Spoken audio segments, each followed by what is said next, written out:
ਵਾਹਿਗੁਰੂ ਜੀ ਕਾ ਖਾਲਸਾ ਵਾਹਿਗੁਰੂ ਜੀ ਕੀ ਫਤਿਹ। ਪਰਮ ਸਨਮਾਨਯੋਗ ਸਤਿਗੁਰਾਂ ਦੇ ਸਾਜੀ ਨਿਵਾਜੇ ਗੁਰੂ ਰੂਪ ਗੁਰੂ ਖਾਲਸਾ ਗੁਰੂ ਸੰਗਤ ਜੀਓ, ਸਾਹਿਬ ਸ੍ਰੀ ਗੁਰੂ ਗ੍ਰੰਥ ਸਾਹਿਬ ਮਹਾਰਾਜ ਜੀ ਦੀ ਔਰ ਸਾਹਿਬ ਸ੍ਰੀ ਗੁਰੂ ਦਸਮ ਗੁਰੂ ਗ੍ਰੰਥ ਸਾਹਿਬ ਮਹਾਰਾਜ ਜੀ ਦੀ ਅਪਾਰ ਕਿਰਪਾ ਰਹਿਮਤ ਬਖਸ਼ਿਸ਼ ਦਾ ਸਦਕਾ ਜੋ ਸ਼੍ਰੀ ਦਸਮ ਗੁਰੂ ਗ੍ਰੰਥ ਸਾਹਿਬ ਮਹਾਰਾਜ ਜੀ ਦੀ ਪ੍ਰਥਮ ਬਾਣੀ ਸ਼੍ਰੀ ਜਾਪ ਸਾਹਿਬ ਔਰ ਜਿਸ ਨੂੰ ਜੋ ਪਾਵਨ ਅੰਮ੍ਰਿਤ ਸੰਚਾਰ ਵੇਲੇ ਦੂਸਰੇ ਨੰਬਰ 'ਤੇ ਪੜ੍ਹੀ ਜਾਣ ਵਾਲੀ ਗੁਰਸਿੱਖਾਂ ਦੇ ਨਿਤਨੇਮ ਦੀ ਦੂਸਰੀ ਬਾਣੀ ਔਰ ਇੱਕ ਪਰਮੇਸ਼ਰ ਵਾਹਿਗੁਰੂ ਨੂੰ ਨਮਸਕਾਰ ਰੂਪ ਜੋ ਵਾਰ-ਵਾਰ ਮਹਿਮਾ ਕਰਦਿਆਂ ਹੋਇਆਂ ਉਸਤਤ ਕਰਦਿਆਂ ਹੋਇਆਂ ਪਰਮੇਸ਼ਰ ਵਾਹਿਗੁਰੂ ਦੇ ਗੁਣਾਂ ਦਾ ਵਰਣਨ ਕਰਦਿਆਂ ਹੋਇਆਂ ਨਮਸਕਾਰਾਂ ਜਿਸ ਬਾਣੀ ਦੇ ਵਿੱਚ ਕੀਤੀਆਂ ਹਨ, ਉਸ ਪਾਵਨ ਬਾਣੀ ਦੀ ਜੋ ਸੰਥਿਆ ਵਿਚਾਰ ਪ੍ਰਾਰੰਭ ਹੋਣ ਜਾਰੀ ਹੈ। ਜਿਸ ਤੋਂ ਪਹਿਲਾਂ ਦੋ ਹਿੱਸਿਆਂ ਦੇ ਵਿੱਚ ਜੋ ਪਾਵਨ ਇਸ ਗੁਰਬਾਣੀ ਦੀ ਜੋ ਉਥਾਨਕਾ ਉਸ ਦਾ ਵਰਣਨ ਕੀਤਾ ਗਿਆ ਸੀ ਔਰ ਬਾਅਦ ਵਿੱਚ ਦੂਸਰੇ ਹਿੱਸੇ ਦੇ ਵਿੱਚ ਇਸ ਬਾਣੀ ਦੀ ਰਚਨਾ ਦੀ ਲੋੜ ਕਿਉਂ ਪਈ ਔਰ ਇਸ ਦੀ ਕੀ ਮਹੱਤਤਾ ਹੈ, ਇਸ ਦਾ ਸਾਰਾ ਜ਼ਿਕਰ ਆਪਾਂ ਪਿਛਲੇ ਦੋ ਹਿੱਸਿਆਂ ਦੇ ਵਿੱਚ ਸ਼ਰਵਣ ਕਰ ਚੁੱਕੇ ਹਾਂ। ਇਸ ਤੋਂ ਅੱਗੇ ਜੋ ਪਾਵਨ ਸੰਥਿਆ ਵਿਚਾਰ ਪ੍ਰਾਰੰਭ ਹੋ ਰਹੀ ਹੈ, ਉਸ ਨੂੰ ਮਨ ਬਿਰਤੀਆਂ ਨੂੰ ਇਕਾਗਰ ਕਰਕੇ ਔਰ ਇਸ ਦੇ ਅੰਦਰ ਜੋ ਖਾਸ ਧਿਆਨ ਦੇਣ ਜੋ ਗੱਲਾਂ ਹਨ, ਇਹ ਪਾਵਨ ਬਾਣੀ ਜਿੱਥੇ ਅਸੀਂ ਪ੍ਰੇਮ ਸ਼ਰਧਾ ਭਾਵਨਾ ਦੇ ਨਾਲ ਪੜ੍ਹਨੀ ਹੈ, ਉੱਥੇ ਨਾਲ ਨਾਲ ਅਸੀਂ ਮੂੰਹ ਦੀ ਕਰੜਾਈ ਦੇ ਨਾਲ ਬੜੇ ਧਿਆਨ ਦੇ ਨਾਲ ਅੱਖਰਾਂ ਨੂੰ ਵੇਖਦਿਆਂ ਹੋਇਆਂ ਮਾਤਰਾਵਾਂ ਦਾ ਸਹੀ ਉਚਾਰਨ ਕਰਦਿਆਂ ਹੋਇਆਂ ਇਸ ਪਾਵਨ ਬਾਣੀ ਨੂੰ ਪੜ੍ਹਦੇ ਜਾਣਾ ਹੈ, ਸੰਥਿਆ ਸ਼ਰਵਣ ਕਰਨੀ ਹੈ। ਸੋ ਇਸ ਦੀ ਪ੍ਰਾਰੰਭਤਾ ਹੁੰਦੀ ਹੈ, ਵਾਹਿਗੁਰੂ ਸਾਹਿਬ ਜੀ ਇੱਕ ਓੰਕਾਰ ਸਤਿਗੁਰ ਪ੍ਰਸਾਦ। ਇਹ ਜਿਹੜਾ ਪਹਿਲਾ ਮੰਗਲ ਜੋ ਆਦਿ ਸ਼੍ਰੀ ਗੁਰੂ ਗ੍ਰੰਥ ਸਾਹਿਬ ਮਹਾਰਾਜ ਜੀ ਦਾ ਸ਼ੁੱਧ ਮੰਗਲ ਮਹਾਨ ਰੂਪ ਹੈ, ਇਹ ਜਿਹੜਾ ਮੰਗਲ ਆਦਿ ਬਾਣੀ ਦੇ ਅੰਦਰ ਲਗਭਗ 524 ਵਾਰ ਆਇਆ ਹੈ। ਇਸੇ ਨੂੰ ਹੀ ਸਾਹਿਬ ਸ੍ਰੀ ਗੁਰੂ ਗੋਬਿੰਦ ਸਿੰਘ ਮਹਾਰਾਜ ਜੀ ਨੇ ਇਸ ਜਾਪ ਸਾਹਿਬ ਬਾਣੀ ਦੇ ਮੁੱਢ ਦੇ ਵਿੱਚ ਰੱਖਿਆ ਹੈ, ਕਿਉਂਕਿ ਹਰ ਕੋਈ ਆਪਣੇ ਇਸ਼ਟ ਨੂੰ ਯਾਦ ਕਰਦਿਆਂ ਹੋਇਆਂ ਕੋਈ ਨਾ ਕੋਈ ਗ੍ਰੰਥ ਲਿਖਦਾ ਹੈ। ਜਦੋਂ ਅਸੀਂ ਹਿੰਦੂ ਮਤ ਦੇ ਗ੍ਰੰਥਾਂ ਵਿੱਚ ਵੇਖਦੇ ਹਾਂ ਤਾਂ ਉਹ ਸਭ ਤੋਂ ਸ਼੍ਰੀ ਗਣੇਸ਼ਾਏ ਨਮଃ ਹੈ, ਇੱਦਾਂ ਸ਼੍ਰੀ ਗਣੇਸ਼ ਦਾ ਮੰਗਲ ਕਰਦੇ ਨੇ। ਉਸੇ ਅਨੁਸਾਰ ਹੀ ਸਭ ਤੋਂ ਪਹਿਲਾਂ ਇੱਕ ਓੰਕਾਰ ਸਤਿਗੁਰ ਪ੍ਰਸਾਦ ਇਹ ਮੰਗਲ ਲਿਖਿਆ ਗਿਆ ਹੈ। ਇਸ ਦਾ ਜਿਹੜਾ ਸ਼ੁੱਧ ਉਚਾਰਨ ਇਸੇ ਪ੍ਰਕਾਰ ਹੀ ਹੈ ਕਿ ਇੱਕ ਓੰਕਾਰ, ਪਹਿਲਾਂ ਇੱਕ ਸ਼ਬਦ ਬੋਲਣਾ ਫਿਰ ਕਹਿਣਾ ਓੰਕਾਰ। ਕਈ ਵਾਰ ਅਸੀਂ ਅਣਗਹਿਲੀ ਦੇ ਨਾਲ ਇੱਕ ਮਕਾਰ ਜਾਂ ਇੱਕ ਓੰਕਾਰ ਇੱਦਾਂ ਅਣਗਹਿਲੀ ਦੇ ਨਾਲ ਹੋਰ ਦਾ ਹੋਰ ਹੀ ਸ਼ਬਦ ਬੋਲ ਜਾਂਦੇ ਹਾਂ, ਪਰ ਇਸ ਨੂੰ ਸ਼ੁੱਧ ਰੂਪ ਦੇ ਅੰਦਰ ਇੱਕ ਓੰਕਾਰ ਸਤਿਗੁਰ ਪ੍ਰਸਾਦ, ਜਿਹੜਾ ਸਤਿਗੁਰ ਸ਼ਬਦ ਹੈ ਇਸ ਨੂੰ ਇਕੱਠਾ ਬੋਲਣਾ, ਜਾਣੀ ਕਿ ਸਤ ਔਰ ਗੁਰ ਇੱਦਾਂ ਵੱਖਰਾ ਵੱਖਰਾ ਕਰਕੇ ਨਹੀਂ ਬੋਲਣਾ। ਸਤਿਗੁਰ ਅਤੇ ਜਿਹੜਾ ਸਤਿਗੁਰ ਸ਼ਬਦ ਹੈ ਇਸ ਨੂੰ ਇਕੱਠਾ ਔਰ ਸਤ ਸ਼ਬਦ ਕੱਸ ਕੇ ਬੋਲਣਾ। ਪ੍ਰਸਾਦ, ਪ੍ਰਸਾਦ ਦੇ ਵਿੱਚ ਅਸੀਂ ਬਹੁਤ ਜ਼ਿਆਦਾ ਗਲਤੀ ਕਰਦੇ ਹਾਂ, ਕਿਉਂਕਿ ਆਮ ਇਹਨੂੰ ਦੋ ਗਲਤੀਆਂ ਇਸ ਵਿੱਚ ਹੁੰਦੀਆਂ ਨੇ। ਜਾਂ ਤਾਂ ਅਸੀਂ ਪੂਰਾ ਰਾਰਾ ਬੋਲ ਦਿੰਦੇ ਹਾਂ ਪ੍ਰਸਾਦ, ਜਾਂ ਫਿਰ ਜਿਹੜਾ ਸੱਸੇ ਪੈਰ ਬਿੰਦੀ ਬੋਲ ਦਿੰਦੇ ਹਾਂ, ਆਪਾਂ ਇਹਨੂੰ ਪ੍ਰਸ਼ਾਦ ਕਹਿੰਦੇ ਹਾਂ। ਇਸ ਲਈ ਸ਼ੁੱਧ ਉਚਾਰਨ ਕਰਨਾ ਇੱਕ ਓੰਕਾਰ ਸਤਿਗੁਰ ਪ੍ਰਸਾਦ। ਅਤੇ ਇੱਥੇ ਜਿੱਥੇ ਜਾਪ ਸਾਹਿਬ ਦੇ ਮੁੱਢ ਦੇ ਵਿੱਚ ਇਹ ਮੰਗਲ ਸਤਿਗੁਰਾਂ ਨੇ ਰੱਖਿਆ ਹੈ, ਉੱਥੇ ਹੀ ਦਸਮ ਬਾਣੀ ਦੇ ਅੰਦਰ ਇਹ ਜਿਹੜਾ ਮੰਗਲ ਹੈ ਹੋਰ ਜਗ੍ਹਾ ਵੀ ਆਇਆ ਹੈ। ਜਿਵੇਂ ਅਸੀਂ ਜੋ ਅਕਾਲ ਉਸਤਤ ਬਾਣੀ ਜਦੋਂ ਪ੍ਰਾਰੰਭ ਹੁੰਦੀ ਹੈ, ਉੱਥੇ ਵੀ ਸਤਿਗੁਰਾਂ ਨੇ ਇਹੀ ਮੰਗਲ ਵਰਤਿਆ ਹੈ, ਇੱਕ ਓੰਕਾਰ ਸਤਿਗੁਰ ਪ੍ਰਸਾਦ ਉਤਾਰ ਖਾਸੇ ਦਸਖਤ ਕਾ ਪਾਤਸ਼ਾਹੀ ਦਸਵੀਂ। ਜਾਂ ਫਿਰ ਜਿਵੇਂ ਬਚਿੱਤਰ ਨਾਟਕ ਦੀ ਜੋ ਕਥਾ ਪ੍ਰਾਰੰਭ ਹੁੰਦੀ ਹੈ, ਉੱਥੇ ਵੀ ਇਹ ਜਿਹੜਾ ਮੰਗਲ ਹੈ ਸਤਿਗੁਰਾਂ ਨੇ ਰੱਖਿਆ ਹੈ, ਇੱਕ ਓੰਕਾਰ ਸਤਿਗੁਰ ਪ੍ਰਸਾਦ ਆਥ ਬਚਿੱਤਰ ਨਾਟਕ ਗ੍ਰੰਥ ਲਿਖਿਅਤੇ ਤਵੈ ਪ੍ਰਸਾਦ। ਇਸ ਪ੍ਰਕਾਰ ਸਤਿਗੁਰਾਂ ਨੇ ਵਾਰ-ਵਾਰ ਇਸ ਮੰਗਲ ਦਾ ਪ੍ਰਯੋਗ ਕੀਤਾ ਹੈ।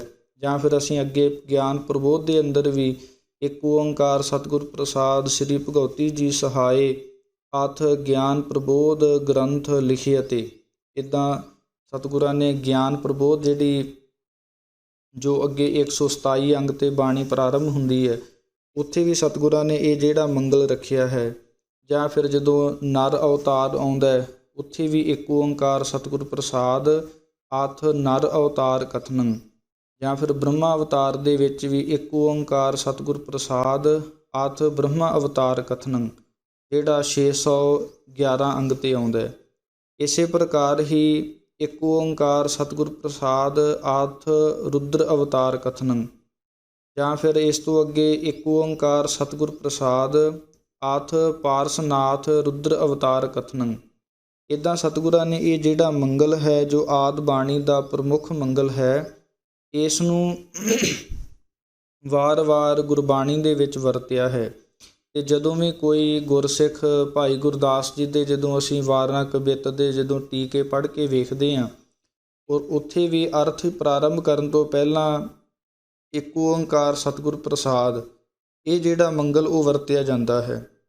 ਜਾਂ ਫਿਰ ਪਾਵਨ ਇਤਿਹਾਸ ਦੀ ਜਦੋਂ ਅਸੀਂ ਰਚਨਾ ਪੜ੍ਹ ਕੇ ਵੇਖਦੇ ਹਾਂ, ਭਾਈ ਸੰਤੋਖ ਸਿੰਘ ਜੀ ਨੇ ਵੀ ਜਿਹੜਾ ਇੱਕ ਓੰਕਾਰ ਸਤਿਗੁਰ ਪ੍ਰਸਾਦ ਇਹ ਜਿਹੜਾ ਮੰਗਲ ਹੈ, ਇਸ ਦੀ ਵਰਤੋਂ ਕੀਤੀ ਹੈ।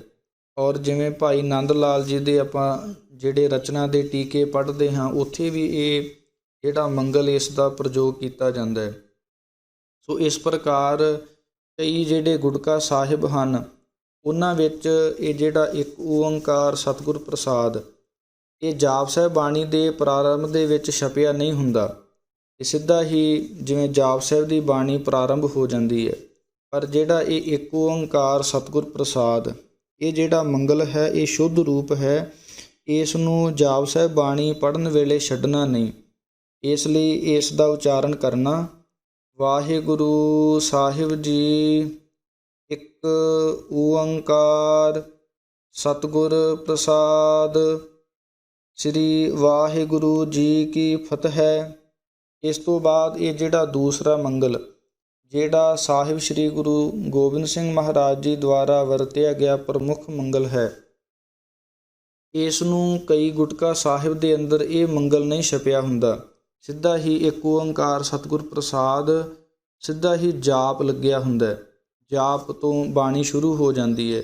ਪਰ ਇਹ ਦੋਵੇਂ ਜਿਹੜੇ ਮੰਗਲ ਨੇ ਇਹ ਪੁਰਾਤਨ ਸਰੂਪਾਂ ਦੇ ਅਨੁਸਾਰ ਔਰ ਸੰਪਰਦਾਇ ਵਿਚਾਰਧਾਰਾ ਦੇ ਅਨੁਸਾਰ ਇਹ ਦੋਵੇਂ ਸ਼ੁੱਧ ਰੂਪ ਮੰਗਲ ਹਨ। ਇਸ ਲਈ ਇਹਨਾਂ ਦਾ ਬੜੇ ਧਿਆਨ ਦੇ ਨਾਲ ਉਚਾਰਨ ਔਰ ਇਹਨਾਂ ਨੂੰ ਛੱਡਣਾ ਨਹੀਂ। ਇੱਕ ਓੰਕਾਰ ਸਤਿਗੁਰ ਪ੍ਰਸਾਦ ਸ੍ਰੀ ਵਾਹਿਗੁਰੂ ਜੀ ਕੀ ਫਤਿਹ, ਇਸ ਦਾ ਜਦੋਂ ਉਚਾਰਨ ਕਰਨਾ ਉਸ ਵੇਲੇ ਸ੍ਰੀ ਪਦ ਬੜੇ ਧਿਆਨ ਦੇ ਨਾਲ, ਇਹਨੂੰ ਸ੍ਰੀ ਨਹੀਂ ਕਹਿਣਾ, ਯਾਨੀ ਕਿ ਸੱਸੇ ਸਿਹਾਰੀ ਰਾਰੇ ਬਿਹਾਰੀ ਇੱਦਾਂ ਨਹੀਂ ਬੋਲਣਾ, ਕਿਉਂਕਿ ਰਾਰਾ ਪੈਰ ਦੇ ਵਿੱਚ ਹੋਣ ਕਰਕੇ ਸ੍ਰੀ ਛੇਤੀ ਜਦੋਂ ਬੋਲਾਂਗੇ ਅਤੇ ਨਾ ਪੈਰ ਦੇ ਵਿੱਚ ਬਿੰਦੀ ਵੀ ਨਹੀਂ ਲੱਗਣ ਦੇਣੀ, ਯਾਨੀ ਕਿ ਸ੍ਰੀ ਨਹੀਂ ਕਹਿਣਾ, ਸ੍ਰੀ ਵਾਹਿਗੁਰੂ ਜੀ ਕੀ ਫਤਿਹ।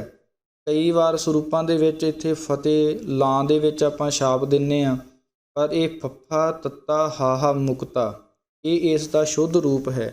ਇਸ ਲਈ ਇਸ ਨੂੰ ਬੜੇ ਧਿਆਨ ਦੇ ਨਾਲ ਵਰਤਣਾ।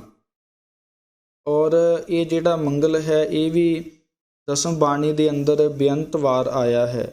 ਜਿਵੇਂ ਅਸੀਂ ਜਦੋਂ ਜਾਪ ਸਾਹਿਬ ਤੋਂ ਬਾਅਦ ਜਦੋਂ ਚੰਡੀ ਚਰਿੱਤਰ ਪੜ੍ਹਦੇ ਹਾਂ, ਉਸ ਦੇ ਵਿੱਚ ਵੀ ਸਤਿਗੁਰਾਂ ਨੇ ਇਹ ਜਿਹੜਾ ਪਾਵਨ ਮੰਗਲ ਵਰਤਿਆ ਹੈ, ਇੱਕ ਓੰਕਾਰ ਸ੍ਰੀ ਵਾਹਿਗੁਰੂ ਜੀ ਕੀ ਫਤਿਹ ਆਥ ਚੰਡੀ ਚਰਿੱਤਰ ਲਿਖੇ। ਅਤੇ ਇਸ ਪ੍ਰਕਾਰ ਇਹ ਜਿਹੜੀ ਬਾਣੀ 99 ਅੰਗ ਤੋਂ ਸ਼ੁਰੂ ਹੁੰਦੀ ਹੈ, ਇਸ ਦੇ ਅੰਦਰ ਵੀ ਸਤਿਗੁਰਾਂ ਨੇ ਇਹ ਮੰਗਲ ਵਰਤਿਆ ਹੈ। ਜਾਂ ਉਸ ਤੋਂ ਬਾਅਦ ਇੱਕ ਓੰਕਾਰ ਸ੍ਰੀ ਵਾਹਿਗੁਰੂ ਜੀ ਕੀ ਫਤਿਹ ਆਥ 20ਵਾਂ ਰਾਮ ਅਵਤਾਰ ਕਥਨੰ, ਉੱਥੇ ਵੀ ਇਹ ਮੰਗਲ ਵਰਤਿਆ ਹੈ। ਜਾਂ ਫਿਰ ਜਿਵੇਂ ਅਸੀਂ ਅੱਗੇ ਜਦੋਂ ਸ਼੍ਰੀ ਜ਼ਫਰਨਾਮਾ ਦੀ ਬਾਣੀ ਪੜ੍ਹਦੇ ਹਾਂ ਜੋ ਅਖੀਰ ਦੇ ਵਿੱਚ ਆਉਂਦੀ ਹੈ, ਉੱਥੇ ਵੀ ਸਤਿਗੁਰਾਂ ਨੇ ਇਹ ਮੰਗਲ ਵਰਤਿਆ ਹੈ। ਇੱਕ ਓੰਕਾਰ ਹੁਕਮ ਸਤਿ ਸ੍ਰੀ ਵਾਹਿਗੁਰੂ ਜੀ ਕੀ ਫਤਿਹ। ਜ਼ਫਰਨਾਮਾ ਹੈ ਸ੍ਰੀ ਮੁਖਵਾਕ ਪਾਤਸ਼ਾਹੀ ਦਸਵੀਂ। ਇਸ ਪ੍ਰਕਾਰ ਇਹ ਜਿਹੜਾ ਮੰਗਲ ਹੈ, ਅੱਗੇ ਹਕਾਇਤਾਂ ਦੇ ਵਿੱਚ ਜ਼ਫਰਨਾਮੇ ਦੇ ਵਿੱਚ ਵਾਰ-ਵਾਰ ਇਹ ਜਿਹੜਾ ਮੰਗਲ, ਕਿਤੇ ਤਾਂ ਇਹ ਫਤਿਹ ਫੱਫਾ ਤੱਤਾ ਹਾਹਾ ਇੱਦਾਂ ਲਿਖਿਆ ਆਉਂਦਾ ਹੈ, ਕਿਤੇ ਫੱਫੇ ਦੇ ਪੈਰ ਦੇ ਵਿੱਚ ਬਿੰਦੀ ਹੁੰਦੀ ਹੈ। ਜਿਵੇਂ ਹਕਾਇਤ ਨੰਬਰ ਜਿਹੜੀ 4 ਹੈ, ਜਿਹੜੀ 1399 ਅੰਗ 'ਤੇ ਆਉਂਦੀ ਹੈ, ਉੱਥੇ ਸਤਿਗੁਰਾਂ ਨੇ ਇਹ ਮੰਗਲ ਇਸ ਪ੍ਰਕਾਰ ਲਿਖਿਆ ਹੈ, ਇੱਕ ਓੰਕਾਰ ਵਾਹਿਗੁਰੂ ਜੀ ਕੀ ਫਤਿਹ। ਫੱਫੇ ਦੇ ਪੈਰ ਦੇ ਵਿੱਚ ਬਿੰਦੀ ਦੀ ਵਰਤੋਂ ਕੀਤੀ ਹੈ। ਇਸ ਪ੍ਰਕਾਰ ਇਹ ਜਿਹੜਾ ਮੰਗਲ ਹੈ, ਇਹ ਵੀ ਅੱਗੇ ਕਈ ਰੂਪਾਂ ਦੇ ਵਿੱਚ ਆਉਂਦਾ ਹੈ। ਫਿਰ ਉਸ ਤੋਂ ਬਾਅਦ ਫਤਿਹ, ਜਿਹੜਾ ਫਤਿਹ ਸ਼ਬਦ ਹੈ, ਇਹ ਲਗਭਗ 5-6 ਰੂਪਾਂ ਦੇ ਵਿੱਚ ਗੁਰਬਾਣੀ ਔਰ ਜਿਹੜੀ ਹੋਰ ਰਚਨਾਵਾਂ ਹਨ, ਦਸਮ ਬਾਣੀ ਹੈ, ਇਸ ਦੇ ਵਿੱਚ 5-7 ਰੂਪਾਂ ਦੇ ਵਿੱਚ ਆਉਂਦਾ ਹੈ। ਕਿਤੇ ਤਾਂ ਇਹ ਫੱਫਾ ਤੱਤੇ ਨੂੰ ਸਿਹਾਰੀ, ਜਿਵੇਂ ਆਦ ਬਾਣੀ ਦੇ ਵਿੱਚ ਆਪਾਂ ਪੜ੍ਹਦੇ ਹਾਂ, ਫੱਫਾ ਤੱਤੇ ਨੂੰ ਸਿਹਾਰੀ ਹਾਹਾ, ਇਸ ਪ੍ਰਕਾਰ ਰੂਪ ਮਿਲਦਾ ਹੈ। ਜਿਵੇਂ ਪਾਵਨ ਪੰਕਤੀ ਆਉਂਦੀ ਹੈ, ਫਾਹੇ ਕਾਟੇ ਮਿਟੇ ਗਵਨ ਫਤਿਹ ਭਈ ਮਨ ਜੀਤ, ਇਸ ਪ੍ਰਕਾਰ ਇਹ ਰੂਪ ਆਉਂਦਾ ਹੈ। ਦੂਸਰਾ ਇਸ ਦਾ ਰੂਪ ਹੈ ਫੱਫਾ ਤੱਤਾ ਹਾਹਾ, ਜਿਹੜਾ ਇਹ ਆਪਾਂ ਜਾਪ ਸਾਹਿਬ ਦੇ ਵਿੱਚ ਪੜ੍ਹਦੇ ਹਾਂ, ਸ੍ਰੀ ਵਾਹਿਗੁਰੂ ਜੀ ਕੀ ਫਤਿਹ। ਇਸ ਤੋਂ ਬਾਅਦ ਇੱਕ ਰੂਪ ਆਉਂਦਾ ਹੈ ਫੱਫਾ ਤੱਤੇ ਨੂੰ ਲਾਂ, ਜਿਵੇਂ ਆਪਾਂ ਅਰਦਾਸ ਦੇ ਵਿੱਚ ਚੰਡੀ ਚਰਿੱਤਰ ਉਕਤ ਬਿਲਾਸ ਪੜ੍ਹਦੇ ਹਾਂ, ਉੱਥੇ ਵੀ ਅਰਦਾਸ ਦੇ ਵਿੱਚ ਵੀ ਇਹ ਆਉਂਦਾ ਹੈ, ਇੱਕ ਓੰਕਾਰ ਸ੍ਰੀ ਵਾਹਿਗੁਰੂ ਜੀ ਕੀ ਫਤਿਹ। ਜਾਂ ਫਿਰ ਚੰਡੀ ਚਰਿੱਤਰ ਉਕਤ ਦੇ ਵਿੱਚ ਵੀ ਆਉਂਦਾ ਹੈ, ਇੱਕ ਓੰਕਾਰ ਵਾਹਿਗੁਰੂ ਜੀ ਕੀ ਫਤਿਹ। ਇੱਥੇ ਦੋਵਾਂ ਰੂਪਾਂ ਦੇ ਵਿੱਚ ਫੱਫੇ ਤੱਤੇ ਨੂੰ ਲਾਂ ਦੇ ਨਾਲ ਆਇਆ। ਜਾਂ ਫਿਰ ਤੀਸਰਾ ਰੂਪ ਜਿਹੜਾ ਆਪਾਂ ਹੁਣੇ ਵਰਣਨ ਕੀਤਾ ਹੈ ਕਿ ਫੱਫੇ ਦੇ ਪੈਰ ਵਿੱਚ ਬਿੰਦੀ ਤੱਤਾ ਹਾਹਾ, ਇੱਕ ਓੰਕਾਰ ਹੁਕਮ ਸਤਿ ਸ੍ਰੀ ਵਾਹਿਗੁਰੂ ਜੀ ਕੀ ਫਤਿਹ, ਇਹ ਜ਼ਫਰਨਾਮੇ ਦੇ ਵਿੱਚ ਆਉਂਦਾ ਹੈ। ਤੀਸਰਾ ਜਿਹੜਾ ਰੂਪ ਹੈ ਇਸ ਦਾ, ਇੱਕ ਰੂਪ ਤਾਂ ਫੱਫਾ ਤੱਤੇ ਨੂੰ ਸਿਹਾਰੀ ਹਾਹਾ ਇਹ, ਦੂਸਰਾ ਫੱਫਾ ਤੱਤਾ ਹਾਹਾ, ਅਤੇ ਤੀਸਰਾ ਜਿਹੜਾ ਰੂਪ ਹੈ ਫੱਫੇ ਪੈਰ ਬਿੰਦੀ ਤੱਤਾ ਹਾਹਾ, ਚੌਥਾ ਇਸ ਦਾ ਰੂਪ ਹੈ ਫੱਫਾ ਤੱਤੇ ਨੂੰ ਲਾਂ, ਪੰਜਵਾਂ ਜਿਹੜਾ ਰੂਪ ਹੈ ਫੱਫੇ ਪੈਰ ਵਿੱਚ ਬਿੰਦੀ ਤੱਤੇ ਨੂੰ ਲਾਂ। ਜਿਵੇਂ ਅਸੀਂ ਹਕਾਇਤ ਨੰਬਰ 5 ਪੜ੍ਹਦੇ ਹਾਂ, ਅਤੇ ਜੋ ਸ਼੍ਰੀ ਦਸਮ ਗੁਰੂ ਗ੍ਰੰਥ ਸਾਹਿਬ 1406 ਅੰਗ 'ਤੇ ਆਉਂਦੀ ਹੈ, ਉਸ ਦੇ ਵਿੱਚ ਇਸ ਦਾ ਰੂਪ ਲਿਖਿਆ ਮਿਲਦਾ ਹੈ, ਇੱਕ ਓੰਕਾਰ ਵਾਹਿਗੁਰੂ ਜੀ ਕੀ ਫਤਿਹ, ਯਾਨੀ ਕਿ ਫੱਫੇ ਪੈਰ ਬਿੰਦੀ ਤੱਤੇ ਲਾਂ। ਅਤੇ ਇਸ ਦਾ ਜਿਹੜਾ 6ਵਾਂ ਰੂਪ ਸਾਨੂੰ ਮਿਲਦਾ ਹੈ ਫੱਫਾ ਤੱਤਾ ਹਾਹੇ ਨੂੰ ਸਿਹਾਰੀ। ਇਸ ਦਾ ਇੱਕ 7ਵਾਂ ਰੂਪ ਵੀ ਦੇਖਣ ਦੇ ਵਿੱਚ ਆਇਆ ਕਿ ਫੱਫਾ ਤੱਤੇ ਨੂੰ ਲਾਂ ਹਾਹੇ ਨੂੰ ਸਿਹਾਰੀ।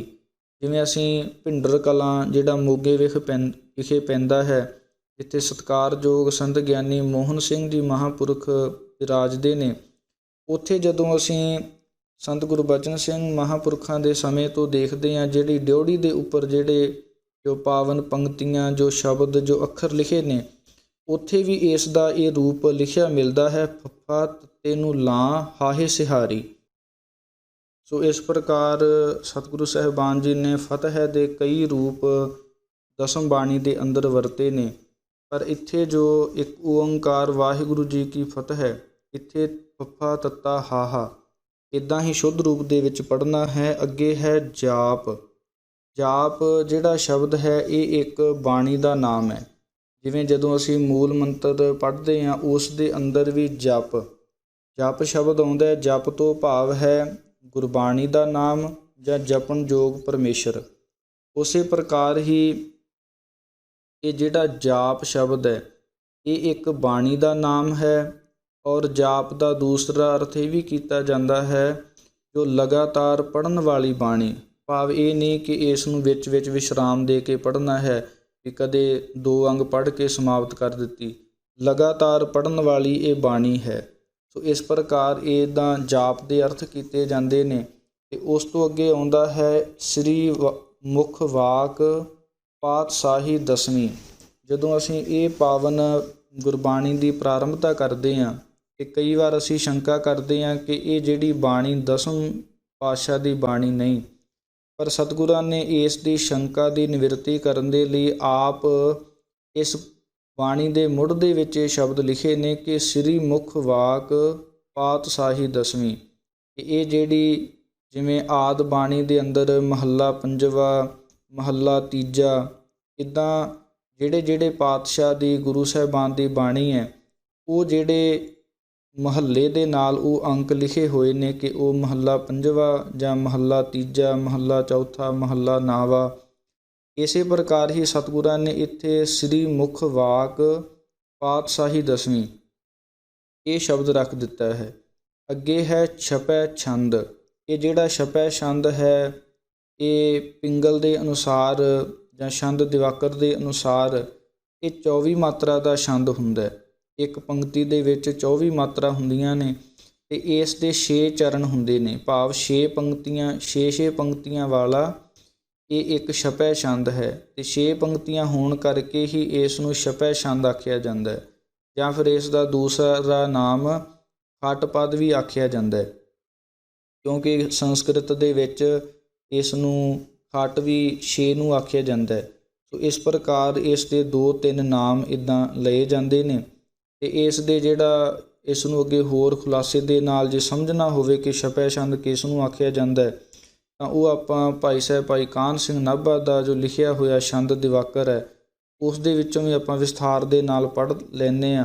ਉਹਨਾਂ ਨੇ ਮੁੱਖ ਰੂਪ ਦੇ ਅੰਦਰ ਇਸ ਦੀਆਂ 3 ਜਿਹੜੀਆਂ ਵਿਧੀਆਂ ਹਨ, 3 ਜਿਹੜੇ ਤਰੀਕੇ ਹਨ, 3 ਜਾਤੀਆਂ ਨੇ ਉਹ ਲਿਖੀਆਂ ਨੇ, ਜਿਨ੍ਹਾਂ ਵਿੱਚੋਂ ਪਹਿਲੀ ਜਾਤੀ ਦਾ ਆਪਾਂ ਵਿਚਾਰ ਕਰ ਲੈਂਦੇ ਹਾਂ ਕਿ ਪਹਿਲੀ ਕਿਸਮ ਕਿਹੜੀ ਹੈ। ਉਹ ਹੈ ਕਿ ਪਹਿਲੀਆਂ 4 ਜਿਹੜੀਆਂ ਤੁਕਾਂ ਨੇ ਉਹ ਤਾਂ ਹੋਣੀਆਂ ਚਾਹੀਦੀਆਂ ਨੇ 24 ਮਾਤਰਾ ਦੀਆਂ, ਜਿਸ ਦੇ ਅੰਦਰ 11-13 ਅੰਕ 'ਤੇ ਜੋ ਮਾਤਰਾ ਦੇ ਉੱਪਰ ਵਿਸ਼ਰਾਮ ਲੱਗਣਾ ਹੈ, ਅਤੇ ਜਿਹੜੀਆਂ ਅੰਕ ਅਖੀਰਲੀਆਂ 2 ਤੁਕਾਂ ਹੋਣਗੀਆਂ, ਕਿਉਂਕਿ 6 ਪੰਕਤੀਆਂ ਦਾ ਇਹ ਛੰਦ ਹੁੰਦਾ ਹੈ, ਅਤੇ ਜਿਹੜੀਆਂ 4 ਪਹਿਲੀਆਂ ਪੰਕਤੀਆਂ ਨੇ ਉਹਨਾਂ ਦੀਆਂ ਮਾਤਰਾ 24-24 ਹੋਣੀਆਂ ਚਾਹੀਦੀਆਂ ਨੇ। ਜਿਹੜੀਆਂ ਅਖੀਰ ਵਾਲੇ 2 ਪੰਕਤੀਆਂ ਨੇ ਉਹਦੀਆਂ ਜਿਹੜੀਆਂ ਮਾਤਰਾ ਉਹ 28 ਹੋਣੀਆਂ ਚਾਹੀਦੀਆਂ ਨੇ, ਅਤੇ ਜਿਹੜੇ 15 ਔਰ 13 'ਤੇ ਇਸ ਦਾ ਵਿਸ਼ਰਾਮ ਲੱਗਦਾ ਹੈ। ਇਸ ਪ੍ਰਕਾਰ ਆਦ ਬਾਣੀ ਦੇ ਅੰਦਰ ਵੀ ਇਹ ਜਿਹੜੇ ਛੰਦ ਨੇ ਇਹਨਾਂ ਦੀ ਵਰਤੋਂ ਕੀਤੀ ਜਾਂਦੀ ਹੈ। ਜਿਸ ਪ੍ਰਕਾਰ ਆਪਾਂ ਪਾਵਨ ਬਾਣੀ ਦੇ ਅੰਦਰ ਮਹੱਲਾ ਦੂਜੇ ਕੇ ਸਵਈਏ ਜਦੋਂ ਪੜ੍ਹਦੇ ਹਾਂ, ਉਹਦੇ ਅੰਦਰ ਇੱਕ ਸ਼ਬਦ ਆਉਂਦਾ ਹੈ ਕਿ ਦ੍ਰਿਸ਼ਟ ਧਰਤ ਤਮ ਹਰਨ ਦਹਿਨ ਅਗ ਪਾਪ ਪ੍ਰਨਾਸਨ ਸ਼ਬਦ ਸੂਰ ਬਲਵੰਤ ਕਾਮ ਅਰ ਕ੍ਰੋਧ ਵਿਨਾਸਨ ਲੋਭ ਮੋਹ ਵਸ ਕਰਨ ਸਰਨ ਜਾਚਕ ਪ੍ਰਤ ਪਾਲਣ ਆਤਮ ਰਤ ਸੰਗ੍ਰਹਿਣ ਕਹਿਣ ਅੰਮ੍ਰਿਤ ਕਲ ਢਾਲਣ ਸਤਿਗੁਰੂ ਕਲ ਸਤਿਗੁਰ ਤਿਲਕ ਸਤ ਲਾਗੈ ਸੋ ਪੈ ਤਰੈ ਗੁਰ ਜਗਤ ਫਿਰਨ ਸੀਹ ਅੰਗਰੋ ਰਾਜ ਜੋਗ ਲਹਿਣਾ ਕਰੈ। ਇਹ ਜਿਹੜਾ ਪਾਵਨ ਸ਼ਬਦ ਹੈ ਇਹ ਛਪੈ ਛੰਦ ਦੀ ਚਾਲ ਵਿੱਚ ਲਿਖਿਆ ਹੋਇਆ। ਇਸ ਪ੍ਰਕਾਰ ਇਹ ਬਾਣੀ ਜਿਹੜੀ ਹੈ, ਜਿੰਨਾ ਚਿਰ ਅਸੀਂ ਚਾਲ ਦੇ ਵਿੱਚ ਇਹ ਬਾਣੀ ਨਹੀਂ ਪੜ੍ਹਦੇ ਉਨਾ ਚਿਰ ਇਹ ਜਿਹੜੇ ਛੰਦ ਨੇ ਉਹਨਾਂ ਦਾ ਵਜਨ ਜਿਹੜਾ ਉਹ ਪੂਰਾ ਤੋਲ ਨਹੀਂ ਆਪਾਂ ਉਚਾਰਨ ਕਰ ਸਕਦੇ। ਇਸ ਪ੍ਰਕਾਰ ਇਹ ਹੈ ਛਪੈ ਛੰਦ ਦਾ ਅਰਥ। ਅੱਗੇ ਹੈ ਤਵੈ ਪ੍ਰਸਾਦ। ਇਹ ਜਿਹੜਾ ਤਵੈ ਪ੍ਰਸਾਦ ਹੈ ਇਸ ਦਾ ਉਚਾਰਨ ਆਪਾਂ ਬਾਅਦ ਵਿੱਚ ਵਿਚਾਰ ਇਸ ਦੀ ਕਰਦੇ ਹਾਂ। ਪਹਿਲਾਂ ਇਹ ਸਤਿਗੁਰਾਂ ਦਾ ਤਕੀਆ ਕਲਾਮ ਹੈ। ਜਿਹੜਾ ਤਵੈ ਪ੍ਰਸਾਦ ਸ਼ਬਦ ਹੈ ਇਹ ਸਤਿਗੁਰਾਂ ਦਾ ਤਕੀਆ ਕਲਾਮ ਹੈ, ਭਾਵ ਇਹ ਜਿਹੜਾ ਤਕੀਆ ਦਾ ਅਰਥ ਹੁੰਦਾ ਹੈ ਆਸਰਾ ਜਾਂ ਆਧਾਰ, ਅਤੇ ਕਲਾਮ ਦਾ ਅਰਥ ਹੁੰਦਾ ਹੈ ਸ਼ਬਦ ਬਾਣੀ, ਜਾਂ ਜਿਹੜਾ ਕੋਈ ਕੌਲ ਫੁਰਮਾਨ ਜਾਂ ਜਿਹੜਾ ਕੋਈ ਹੁਕਮ, ਜਾਂ ਫਿਰ ਕਲਾਮ ਦਾ ਅਰਥ ਕੀਤਾ ਜਾਂਦਾ ਹੈ ਗੁਫ਼ਤਗੂ, ਜਾਂ ਫਿਰ ਇਸ ਦਾ ਬਾਤਚੀਤ, ਜਾਂ ਫਿਰ ਜਿਸ ਚਿੱਠੀ ਦੇ ਵਿੱਚ ਬਹੁਤੇ ਕਲਮੇ ਇਕੱਠੇ ਕੀਤੇ ਹੋਣ, ਬਹੁਤੇ ਸ਼ਬਦ ਹੁਣ ਉਹਨੂੰ ਕਲਾਮ ਕਿਹਾ ਜਾਂਦਾ ਹੈ। ਸੋ ਇਸ ਪ੍ਰਕਾਰ ਸਤਿਗੁਰੂ ਸ੍ਰੀ ਗੁਰੂ ਗੋਬਿੰਦ ਸਿੰਘ ਮਹਾਰਾਜ ਜੀ ਜਦੋਂ ਵੀ ਪਾਵਨ ਬਾਣੀ ਉਚਾਰਨ ਕਰਦੇ ਨੇ ਉਦੋਂ ਹੀ ਵਾਰ-ਵਾਰ ਇਹ ਜਿਹੜਾ ਸ਼ਬਦ ਹੈ ਉਸ ਦੀ ਵਰਤੋਂ ਕਰਦੇ ਨੇ, ਭਾਵੇਂ ਉਹ ਹੋਰ ਰੂਪਾਂ ਦੇ ਵਿੱਚ ਕਰਦੇ ਨੇ। ਜਿਵੇਂ ਜਾਪ ਸਾਹਿਬ ਬਾਣੀ ਦੇ ਅੰਦਰ ਹੀ ਜਿਵੇਂ 13 ਜੋਰ ਚਾਚਰੀ ਛੰਦ, 13 ਜੋਰ ਭਾਵ ਹੈ ਪਰਮੇਸ਼ਰ ਵਾਹਿਗੁਰੂ ਜੀ ਅਸੀਂ ਤੇਰੇ ਜੋਰ ਦੇ ਨਾਲ। ਤਵੈ ਪ੍ਰਸਾਦ ਦਾ ਵੀ ਇਹੀ ਅਰਥ ਹੈ ਕਿ ਤੇਰੀ ਕਿਰਪਾ ਦੇ ਨਾਲ, ਤੇਰੀ ਕਿਰਪਾ ਦੇ ਨਾਲ ਅਸੀਂ ਬਾਣੀ ਉਚਾਰਨ ਕਰ ਰਹੇ ਹਾਂ। ਤੇਰੀ ਕਿਰਪਾ ਦੇ ਨਾਲ ਹੀ ਜਿਹੜੇ ਜੰਗ ਯੁੱਧ ਨੇ ਉਹਨਾਂ ਨੂੰ ਲੜਿਆ। ਤੇਰੀ ਕਿਰਪਾ ਦੇ ਨਾਲ ਹੀ ਜੋ ਖਾਲਸਾ ਪੰਥ ਹੈ ਉਸ ਦੀ ਸਾਜਨਾ ਹੋਈ। ਇਸ ਪ੍ਰਕਾਰ ਇਹ ਤਕੀਆ ਕਲਾਮ ਹੈ। ਅਤੇ ਸਤਿਗੁਰਾਂ ਨੇ ਹੋਰ ਜਗ੍ਹਾ ਵੀ ਇਸ ਦੀ ਵਰਤੋਂ ਕੀਤੀ ਹੈ। ਜਿਵੇਂ ਅਸੀਂ ਦਸਮ ਬਾਣੀ ਦੇ ਅੰਦਰ 710 ਅੰਗ 'ਤੇ ਵੇਖਦੇ ਹਾਂ, ਤੇਰੇ ਜੋਰ ਮੈਂ ਗੂੰਗਾ ਕਹਿਤਾ ਹੂੰ, ਤੇਰਾ ਸਦਕਾ ਤੇਰੀ ਸ਼ਰਨ। ਕਿ ਮੈਂ ਤੇਰੇ ਜ਼ੋਰ ਦੇ ਨਾਲ ਇੱਕ ਗੂੰਗਾ ਨਿਮਾਣਿਆਂ ਦੇ ਵਾਂਗ ਮੈਂ ਹੋਇਆ, ਜੋ ਇਹ ਬਚਨ ਹੈ ਬਾਣੀ ਮੈਂ ਕਹਿ ਰਿਹਾ ਹਾਂ। ਤੋ ਸਤਿਗੁਰਾਂ ਨੇ ਇਹੀ ਜਿਹੜੇ ਸ਼ਬਦ ਤੇਰਾ ਜੋਰ ਗੂੰਗਾ ਕਹਿਤਾ 711 ਅੰਗ 'ਤੇ ਵੀ ਵਰਤਿਆ ਹੈ, ਜਾਂ ਤੇਰਾ ਜੋਰ। ਇਸ ਪ੍ਰਕਾਰ ਸਤਿਗੁਰਾਂ ਨੇ ਇਹ ਤਵੈ ਪ੍ਰਸਾਦ ਆਪਣਾ ਤਕੀਆ ਕਲਾਮ ਰੱਖਿਆ ਹੈ। ਇੱਕ ਵਾਹਿਗੁਰੂ ਜੀ ਦੇ ਅੱਗੇ ਬੇਨਤੀ ਕਰਨ ਦਾ ਢੰਗ ਹੈ। ਇਹ ਜਿਹੜਾ ਤਕੀਆ ਕਲਾਮ ਹੈ ਅਸੀਂ ਆਦਿ ਬਾਣੀ ਦੇ ਵਿੱਚ ਵੀ ਪੜ੍ਹ ਵੇਖ ਸਕਦੇ ਹਾਂ ਕਿ ਜਿਵੇਂ ਸਤਿਗੁਰੂ ਸ੍ਰੀ ਗੁਰੂ ਗ੍ਰੰਥ ਸਾਹਿਬ ਮਹਾਰਾਜ ਜੀ ਦੇ ਅੰਦਰ ਬਚਨ ਆਉਂਦੇ ਨੇ ਕਿ ਤੂੰ ਮੇਰੀ ਓਟ, ਤੂੰ ਹੈ ਮੇਰਾ ਤਕੀਆ। ਇਹ ਵਾਹਿਗੁਰੂ ਜੀ ਤੁਸੀਂ ਮੇਰੀ ਇਸ ਲੋਕ ਦੇ ਤੁਸੀਂ ਓਟ ਆਸਰੇ ਹੋ, ਅਤੇ ਤੂੰ ਹੀ ਮੇਰਾ ਪ੍ਰਲੋਕ ਦਾ ਜਿਹੜਾ ਤਕੀਆ ਆਸਰਾ ਹੈ। ਜਾਂ ਅਸੀਂ ਹੋਰ ਜਗ੍ਹਾ ਵੀ ਇਹ ਬਚਨ ਪੜ੍ਹਦੇ ਹਾਂ, ਬਲ ਧਨ ਤਕੀਆ ਤੇਰਾ।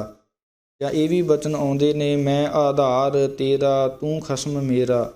ਜਾਂ ਇਹ ਬਚਨ ਆਉਂਦੇ ਨੇ, ਮੈਂ ਆਧਾਰ ਤੇਰਾ ਤੂੰ ਖਸਮ ਮੇਰਾ, ਮੈਂ ਤਾਣ ਤਕੀਆ ਤੇਰੋ। ਇਸ ਤਰ੍ਹਾਂ ਭਾਈ ਸਾਹਿਬ ਭਾਈ ਨੰਦ ਲਾਲ ਜੀ ਨੇ ਵੀ ਇਹ ਤਕੀਆ ਸ਼ਬਦ ਦੀ ਵਰਤੋਂ ਕੀਤੀ ਹੈ। ਈਸਤਾਦਾ ਤਕੀਆ ਬਰ ਦੀਵਾਰ ਇਸ਼ਕ। ਇਸ ਪ੍ਰਕਾਰ ਆਦਿ ਦਸਮ ਬਾਣੀ ਔਰ ਹੋਰ ਜਿਹੜੇ ਗੁਰੂ ਘਰ ਦੇ ਸਿੱਖ ਸੇਵਕ ਹੋਏ ਨੇ ਉਹਨਾਂ ਨੇ ਇਹਨਾਂ ਸ਼ਬਦਾਂ ਦੀ ਵਰਤੋਂ ਕੀਤੀ ਹੈ। ਸੋ ਇਸ ਪ੍ਰਕਾਰ ਇੱਥੋਂ ਤੱਕ ਜੋ ਇਹਨਾਂ ਪਦਾਂ ਦੀ ਜੋ ਵਿਚਾਰ ਸੀ ਉਹ ਆਪਾਂ ਕਰਨਾ ਕੀਤੀ ਹੈ। ਇਸ ਤੋਂ ਅੱਗੇ ਜੋ ਮੂਲ ਰੂਪ ਦੇ ਅੰਦਰ ਜੋ ਸੰਥਿਆ ਪ੍ਰਾਰੰਭ ਹੋ ਰਹੀ ਹੈ ਉਸ ਨੂੰ ਸ਼ਰਧਾ ਭਾਵਨਾ ਦੇ ਨਾਲ ਧਿਆਨ ਦੇ ਨਾਲ ਸ਼ਰਵਣ ਕਰਨਾ ਕਰੋ ਜੀ। ਵਾਹਿਗੁਰੂ ਸਾਹਿਬ ਜੀਓ। ਇੱਕ ਓੰਕਾਰ ਸਤਿਗੁਰ ਪ੍ਰਸਾਦ। ਸੋ ਇਸ ਪ੍ਰਕਾਰ ਇਹ ਜਿਹੜਾ ਪਹਿਲਾ ਮੰਗਲ ਸਤਿਗੁਰਾਂ ਨੇ ਵਰਤਿਆ ਹੈ, ਇਸ ਨੂੰ ਜਿਵੇਂ ਮੂਲ ਮੰਤਰ ਦੇ ਅੰਦਰ ਵੀ ਇੱਕ ਓੰਕਾਰ ਤੋਂ ਬਾਣੀ ਦੀ ਪ੍ਰਾਰੰਭਤਾ ਹੁੰਦੀ ਹੈ, ਉਸੇ ਤਰ੍ਹਾਂ ਹੀ ਸ਼੍ਰੀ ਦਸਮ ਗੁਰੂ ਗ੍ਰੰਥ ਸਾਹਿਬ ਮਹਾਰਾਜ ਜੀ ਦੀ ਜੋ ਪਾਵਨ ਰਚਨਾ ਹੈ ਉਸ ਦੀ ਵੀ ਪ੍ਰਾਰੰਭਤਾ ਇੱਕ ਓੰਕਾਰ ਤੋਂ ਹੁੰਦੀ ਹੈ। ਇਸ ਦਾ ਜਿਹੜਾ ਸ਼ੁੱਧ ਉਚਾਰਨ ਜਿਵੇਂ ਅਸੀਂ ਉੱਥੇ ਮੂਲ ਮੰਤਰ ਦੇ ਵਿੱਚ ਕਰਦੇ ਹਾਂ, ਉਸੇ ਤਰ੍ਹਾਂ ਇੱਥੇ ਵੀ ਧਿਆਨ ਦੇ ਨਾਲ ਇੱਕ ਓੰਕਾਰ। ਇੱਥੇ ਬੜੇ ਚੀਜ਼ਾਂ ਦਾ ਜਿਹੜਾ ਧਿਆਨ ਰੱਖ ਕੇ ਇਸ ਦਾ ਉਚਾਰਨ ਕਰਨਾ। ਕਈ ਵਾਰ ਅਸੀਂ ਜਿਹੜਾ ਇੱਕ ਸ਼ਬਦ ਹੈ ਇਸ ਨੂੰ ਆਪਾਂ ਹਿੰਦੀ ਵਾਲੀ ਛੋਟੀ ਮਾਤਰਾ ਲਾ ਕੇ ਇੱਕ ਕਹਿੰਦੇ ਹਾਂ, ਇੱਕ। ਇਸ ਲਈ ਇੱਕ ਨਹੀਂ ਇਸ ਦਾ ਉਚਾਰਨ ਕਰਨਾ, ਕੱਕੇ ਨੂੰ ਸਿਹਾਰੀ ਉੱਪਰ ਅਧਕ ਕੱਕਾ, ਇੱਕ ਸ਼ਬਦ ਬੋਲਣਾ। ਉਸ ਤੋਂ ਬਾਅਦ ਹੈ ਓੰਕਾਰ। ਇਸ ਨੂੰ ਪਕਾਉਣ ਦੇ ਲਈ ਦੋ ਸ਼ਬਦ ਬਣਾ ਲੈਣੇ, ਊੜੇ ਹੋੜਾ ਐੜੇ ਟਿੱਪੀ ਅਤੇ ਪਲੱਸ ਕੱਕੇ ਕੰਨਾ ਰਾਰਾ। ਇਸ ਤਰ੍ਹਾਂ ਇਸ ਨੂੰ ਪਕਾ ਕਰਕੇ ਫਿਰ ਇਕੱਠਾ ਸ਼ਬਦ ਬੋਲਣਾ ਓੰਕਾਰ। ਇਸ ਲਈ ਇਸ ਦਾ ਸ਼ੁੱਧ ਉਚਾਰਨ ਹੈ ਇੱਕ ਓੰਕਾਰ ਸਤਿਗੁਰ ਪ੍ਰਸਾਦ। ਇਹ ਜਿਹੜਾ ਸਤਿਗੁਰ ਸ਼ਬਦ ਹੈ ਇਹ ਇਕੱਠਾ ਬੋਲਣਾ, ਇਹ ਸੱਤ ਸ਼ਬਦ ਥੋੜ੍ਹਾ ਕੱਸ ਕੇ ਬੋਲਣਾ, ਸਤਿਗੁਰ ਪ੍ਰਸਾਦ। ਇਹ ਪ੍ਰਸਾਦ ਨੂੰ ਇਸ ਦੇ ਅੰਦਰ ਵੀ ਅਸੀਂ ਦੋ ਤਰ੍ਹਾਂ ਦੀਆਂ ਗਲਤੀਆਂ ਕਰਦੇ ਹਾਂ, ਜਾਂ ਤਾਂ ਰਾਰਾ ਪੂਰਾ ਬੋਲ ਜਾਂਦੇ ਹਾਂ ਅਤੇ ਜਾਂ ਫਿਰ ਸੱਸੇ ਦੇ ਪੈਰ ਦੇ ਵਿੱਚ ਬਿੰਦੀ ਬੋਲਦੇ ਹਾਂ। ਇਸ ਲਈ ਦੋਵੇਂ ਗਲਤੀਆਂ ਤੋਂ ਬਚਦੇ ਹੋਏ ਅੱਧਾ ਰਾਰਾ ਲਾ ਕੇ ਸੱਸਾ ਸ਼ੁੱਧ ਰੂਪ ਦੇ ਵਿੱਚ ਬੋਲ ਕੇ ਇਸ ਦਾ ਉਚਾਰਨ ਕਰਨਾ ਪ੍ਰਸਾਦ।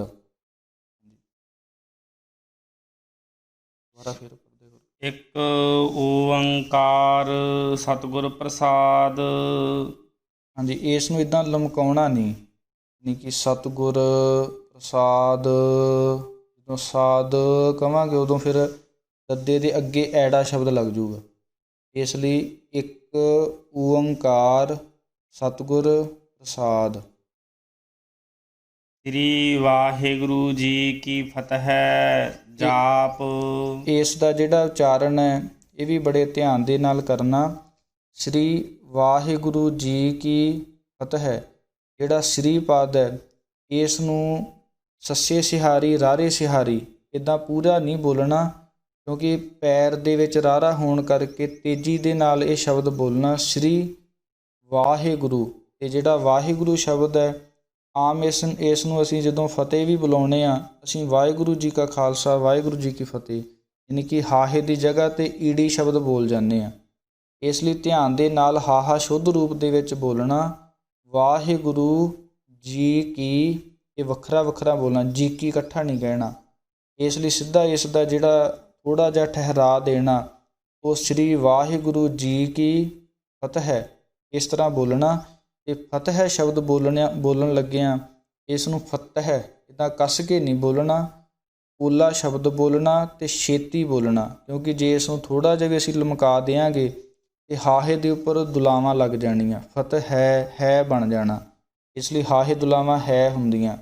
ਇਸ ਲਈ ਇੱਥੇ ਜਿਹੜਾ ਆਮ ਕਰਕੇ ਇਹ ਮੰਗਲ ਕਈ ਗੁਟਕਾ ਸਾਹਿਬ ਜਾਂ ਸਰੂਪਾਂ ਦੇ ਵਿੱਚ ਛਪਿਆ ਵੀ ਨਹੀਂ ਹੁੰਦਾ, ਪਰ ਪੁਰਾਤਨ ਸਰੂਪਾਂ ਦੇ ਅਨੁਸਾਰ ਔਰ ਸੰਪਰਦਾਈ ਵਿਚਾਰਧਾਰਾ ਦੇ ਅਨੁਸਾਰ ਇਹ ਜਿਹੜਾ ਦੂਸਰਾ ਮੰਗਲ ਇਹ ਸ਼ੁੱਧ ਰੂਪ ਹੈ। ਇਸ ਲਈ ਇਸ ਨੂੰ ਛੱਡਣਾ ਨਹੀਂ। ਜੇ ਗੁਟਕਾ ਸਾਹਿਬ ਦੇ ਵਿੱਚ ਲਿਖਿਆ ਨਾਮ ਹੀ ਹੋਵੇ ਤਾਂ ਵੀ ਇਸ ਨੂੰ ਮੂੰਹ ਜ਼ਬਾਨੀ ਯਾਦ ਕਰਕੇ ਜਾਂ ਫਿਰ ਸਤਿਗੁਰੂ ਸਾਹਿਬਾਨ ਜੀ ਦੇ ਅੱਗੇ ਅਰਦਾਸ ਕਰਕੇ ਇਹ ਜਿਹੜਾ ਮੰਗਲ ਹੈ ਇਸ ਨੂੰ ਗੁਰਸਿੱਖਾਂ ਦੇ ਪਾਸੋਂ ਸ਼ੁੱਧ ਰੂਪ ਪੁੱਛ ਕੇ, ਜਾਂ ਇਹ ਜਿਹੜੀ ਜੋ ਹਿੱਸਾ ਜੋ ਆਡੀਓ ਰਿਕਾਰਡ ਹੋ ਰਹੀ ਹੈ ਇਸ ਨੂੰ ਸੁਣ ਕੇ ਸ਼ੁੱਧ ਰੂਪ ਜੋ ਪੈਨ ਦੇ ਨਾਲ ਪੈਨਸਿਲ ਦੇ ਨਾਲ ਲਿਖ ਲੈਣਾ ਚਾਹੀਦਾ।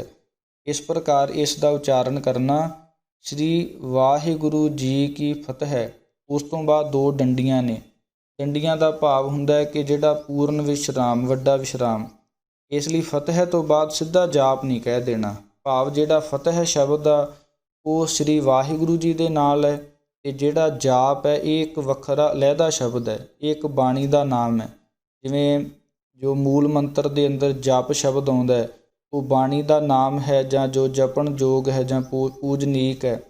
ਉਸੇ ਤਰ੍ਹਾਂ ਹੀ ਇਸ ਜਾਪ ਦੇ ਵੀ ਬੇਅੰਤ ਅਰਥ ਕੀਤੇ ਜਾਂਦੇ ਨੇ। ਜਿਵੇਂ ਪਹਿਲਾ ਮੁੱਖ ਅਰਥ ਤਾਂ ਇਹੀ ਹੈ ਕਿ ਇਹ ਇੱਕ ਬਾਣੀ ਦਾ ਨਾਮ ਹੈ, ਜਾਂ ਫਿਰ ਦੂਸਰਾ ਇਹਦਾ ਜਾਪ ਦਾ ਭਾਵ ਹੁੰਦਾ ਕਿ ਜਿਹੜੀ ਲਗਾਤਾਰ ਪੜ੍ਹਨ ਵਾਲੀ ਬਾਣੀ, ਪੜ੍ਹਨ ਵਾਲੀ ਜੋ ਰਚਨਾ ਹੈ ਉਸ ਨੂੰ ਜਾਪ ਆਖਿਆ ਜਾਂਦਾ ਹੈ। ਜਾਂ ਫਿਰ ਇਸ ਦੇ ਜੋ ਅੱਖਰਾਂ ਦੀ ਜੋ ਸਵਰਨੀ ਅੱਖਰ ਲਾ ਕਰਕੇ ਇਸ ਦਾ ਪੂਜਿਆ ਅਰਥ ਵੀ ਕੀਤਾ ਜਾਂਦਾ ਹੈ। ਤੋ ਇਹ ਅੱਗੇ ਚਲੋ ਅਰਥਾਂ ਦੀ ਵਿਚਾਰ ਹੈ, ਅਤੇ ਇੱਥੇ ਇਸ ਨੂੰ ਜਾਪ ਵੱਖਰੇ ਰੂਪ ਦੇ ਵਿੱਚ ਬੋਲਣਾ। ਸ੍ਰੀ ਵਾਹਿਗੁਰੂ ਜੀ ਕੀ ਫਤਿਹ ਜਾਪ।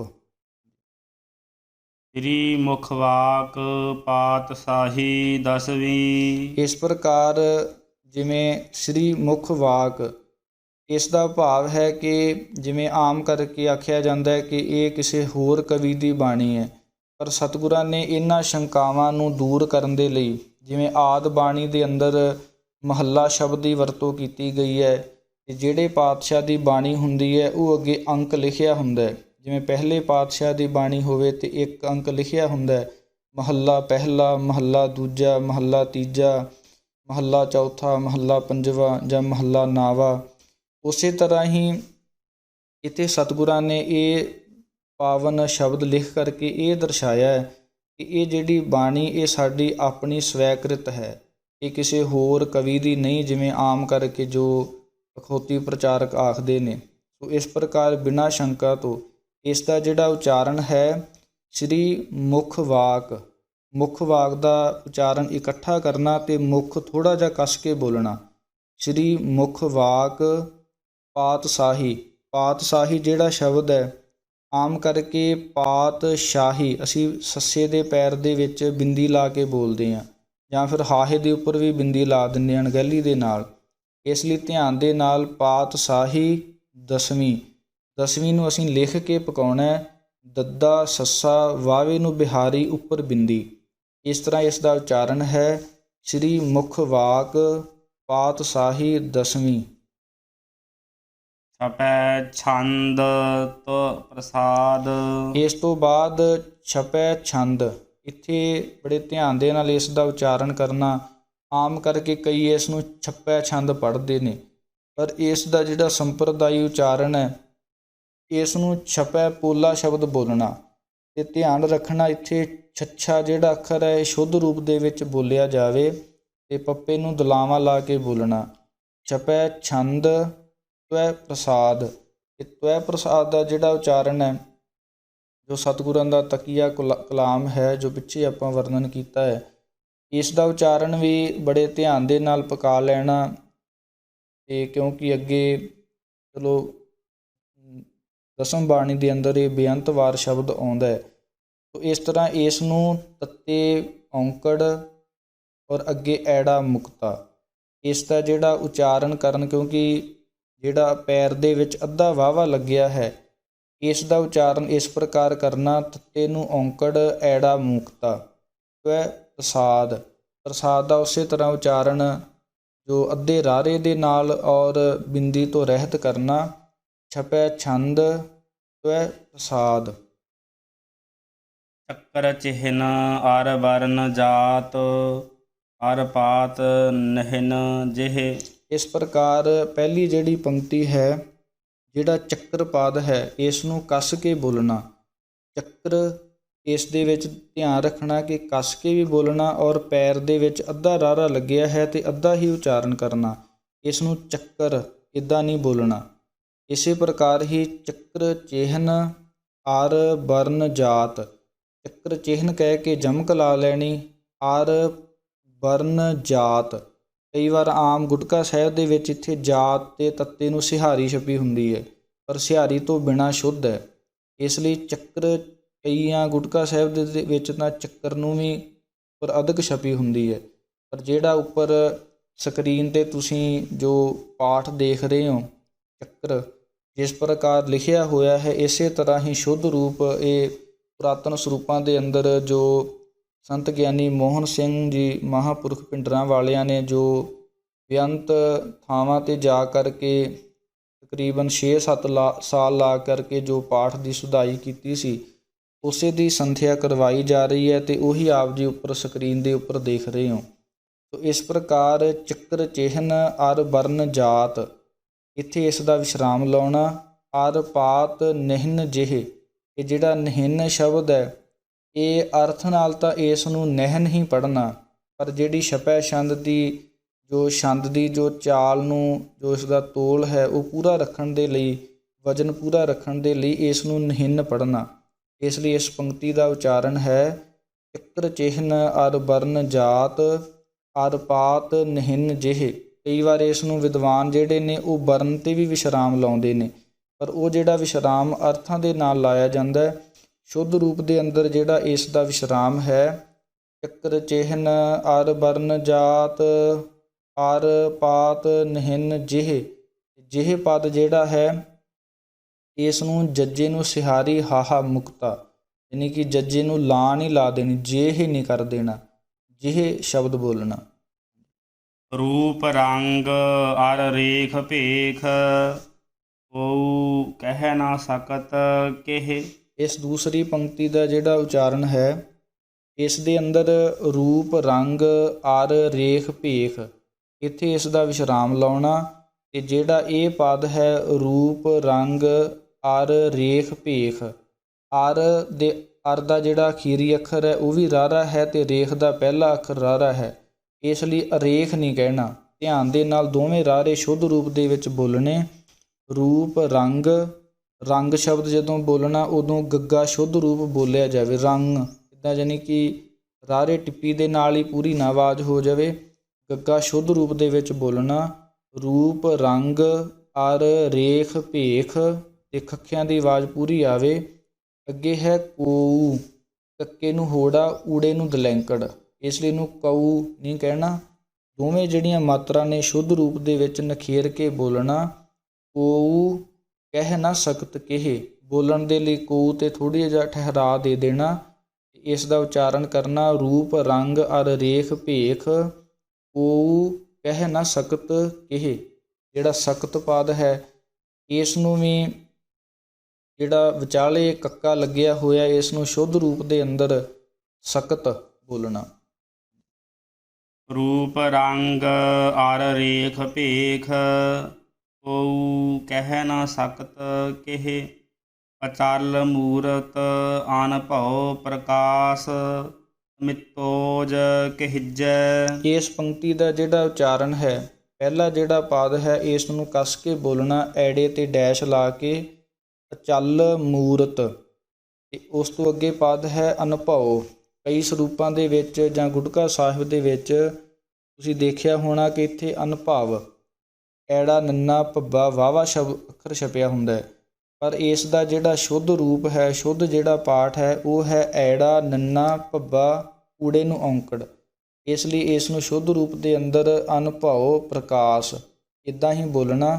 ਅਚਲ ਮੂਰਤ, ਮੂਰਤ ਜਿਹੜਾ ਸ਼ਬਦ ਹੈ, ਜਿਵੇਂ ਅਸੀਂ ਮੂਲ ਮੰਤਰ ਦੇ ਵਿੱਚ ਅਕਾਲ ਮੂਰਤ ਪੜ੍ਹਦੇ ਹਾਂ, ਉੱਥੇ ਵੀ ਮੰਮੇ ਨੂੰ ਦਲੈਂਕੜ ਸ਼ੁੱਧ ਰੂਪ ਦੇ ਵਿੱਚ ਬੋਲ ਕੇ ਤੇ ਤੱਤਾ ਅੱਖਰ ਵਿਸ਼ੇਸ਼ ਕਰਕੇ ਬੋਲਣਾ। ਆਮ ਕਰਕੇ ਮੂਰਤ ਤਾਂ ਤੱਤੇ ਨੂੰ ਆਪਾਂ ਸਾਈਲੈਂਟ ਕਰ ਦਿੰਦੇ ਹਾਂ, ਇਸ ਲਈ ਪੂਰਨ ਰੂਪ ਦੇ ਵਿੱਚ ਇਸ ਦਾ ਉਚਾਰਨ ਕਰਨਾ।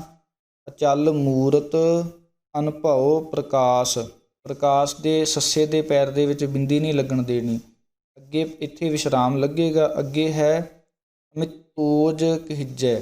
ਮਿਤੋਜ ਦਾ ਜਿਹੜਾ ਉਚਾਰਨ ਹੈ ਬੜੀ ਮਿਹਨਤ ਦੇ ਨਾਲ ਇਹ ਸ਼ੁੱਧ ਹੋਵੇਗਾ, ਯਾਨੀ ਕਿ ਇੱਥੇ ਦੋ ਪਦ ਨੇ, ਸੰਸਕ੍ਰਿਤ ਦਾ ਪਦ ਹੋਣ ਕਰਕੇ ਇਸ ਦੀ ਸੰਧੀ ਹੋਈ ਹੈ। ਇਸ ਦਾ ਜਿਹੜਾ ਅਰਥ ਹੈ ਅਮਿਤ, ਤੇ ਜਿਹੜਾ ਅੱਗੇ ਉੱਪਰ ਹੋੜਾ ਲੱਗਿਆ ਉਸ ਦਾ ਅਰਥ ਬਣੇਗਾ ਓਜ। ਇਸ ਲਈ ਇਸ ਨੂੰ ਇਕੱਠਾ ਬੋਲਣਾ ਮਿਤੋਜ, ਯਾਨੀ ਕਿ ਅਧਕ ਲਾ ਕੇ ਕੱਸ ਕੇ ਬੋਲਣਾ। ਮਿਤੋਜ ਕਹਿਜੈ, ਕਹਿਜੈ ਵੀ ਜਿਹੜਾ ਕੱਸ ਕੇ ਬੋਲਣਾ। ਕਈ ਵਾਰ ਇੱਥੇ ਹਾਹੇ ਦੇ ਉੱਪਰ ਅਧਕ ਛਪਿਆ ਹੁੰਦਾ ਹੈ, ਪਰ ਜਿਹੜਾ ਇਸ ਦਾ ਸ਼ੁੱਧ ਰੂਪ ਹੈ ਕੱਕਾ ਹਾਹੇ ਨੂੰ ਸਿਹਾਰੀ ਜੱਜੇ ਨੂੰ ਦੁਲਾਵਾਂ, ਇੱਦਾਂ ਹੀ ਇਸ ਨੂੰ ਉਚਾਰਨ ਕਰਨਾ। ਮਿਤੋਜ ਕਹਿਜੈ। ਹਾਂਜੀ। ਅਚਲ ਮੂਰਤ ਆਨ ਭਉ ਪ੍ਰਕਾਸ਼ ਮਿਤੋਜ ਕਹਿਜੈ। ਕੋਟ ਇੰਦਰ ਇੰਦਰਾਣ ਤਾਹੇ ਸਾਹਾਣ ਗਣਿਜੈ। ਇਸ ਪੰਕਤੀ ਦੇ ਅੰਦਰ ਵੀ ਕੋਟ ਇੰਦਰ ਇੰਦਰਾਣ, ਇਹਨਾਂ ਨੂੰ ਜਿਹੜੇ ਪੈਰਾਂ ਦੇ ਵਿੱਚ ਅੱਧੇ ਰਾਰੇ ਲੱਗੇ ਹੋਏ ਨੇ, ਇਹਨਾਂ ਦਾ ਉਚਾਰਨ ਬੜੇ ਧਿਆਨ ਦੇ ਨਾਲ ਅੱਧੇ ਰਾਰਿਆਂ ਦੇ ਨਾਲ ਹੀ ਕਰਨਾ। ਕੋਟ ਇੰਦਰ ਇੰਦਰਾਣ, ਇੰਦਰਾਣ ਦਾ ਨਾਣਾ ਸ਼ੁੱਧ ਰੂਪ ਦੇ ਵਿੱਚ ਬੋਲਣਾ, ਇੱਥੇ ਨੰਨੇ ਦੀ ਵਰਤੋਂ ਨਾ ਕੀਤੀ ਜਾਵੇ। ਕੋਟ ਇੰਦਰ ਇੰਦਰਾਣ, ਇੱਥੇ ਵਿਸ਼ਰਾਮ। ਅੱਗੇ ਹੈ ਸਾਹੇ ਸਾਹਾਣ ਗਣਿਜੈ। ਆਮ ਪੁਰਾਤਨ ਸਰੂਪਾਂ ਦੇ ਅੰਦਰ ਇੱਥੇ ਸਾਹ ਹਾਹੇ ਨੂੰ ਸਿਹਾਰੀ ਨਹੀਂ ਛਪੀ ਹੁੰਦੀ, ਜਾਂ ਕਈ ਗੁਟਕਾ ਸਾਹਿਬ ਦੇ ਵਿੱਚ ਵੀ ਨਹੀਂ ਛਪੀ ਹੁੰਦੀ, ਪਰ ਇੱਥੇ ਇਸ ਦਾ ਸ਼ੁੱਧ ਜਿਹੜਾ ਉਚਾਰਨ ਹੈ, ਜਿਹੜਾ ਲਿਖਤੀ ਰੂਪ ਦੇ ਅੰਦਰ ਸੱਸੇ ਨੂੰ ਕੰਨਾ ਹਾਹੇ ਨੂੰ ਸਿਹਾਰੀ, ਇਹ ਇਸ ਦਾ ਸ਼ੁੱਧ ਰੂਪ ਹੈ। ਇਸ ਲਈ ਸਾਹੇ ਪੈਰ ਦੇ ਵਿੱਚ ਬਿੰਦੀ ਨਹੀਂ ਲੱਗਣ ਦੇਣੀ। ਸਾਹੇ ਸਾਹਾਣ, ਸਾਹਾਣ ਜਦੋਂ ਪਦ ਬੋਲਣਾ, ਸੱਸੇ ਨੂੰ ਕੰਨਾ ਹਾਹੇ ਨੂੰ ਕੰਨਾ ਨਾਣੇ ਨੂੰ ਸਿਹਾਰੀ। ਇੱਥੇ ਕਈ ਵਾਰ ਗੁਟਕਾ ਸਾਹਿਬ ਦੇ ਵਿੱਚ ਨੰਨਾ ਛਪਿਆ ਹੁੰਦਾ ਜਾਂ ਨਾਣੇ ਨੂੰ ਸਿਹਾਰੀ ਨਹੀਂ ਹੁੰਦੀ, ਪਰ ਇੱਥੇ ਇਸ ਦਾ ਸ਼ੁੱਧ ਜਿਹੜਾ ਰੂਪ ਲਿਖਤੀ ਰੂਪ ਹੈ ਸੱਸੇ ਕੰਨਾ ਹਾਹੇ ਕੰਨਾ ਨਾਣੇ ਸਿਹਾਰੀ ਹੈ। ਇਸ ਲਈ ਕੰਨੇ ਲਾ ਕੇ ਬੋਲਣਾ।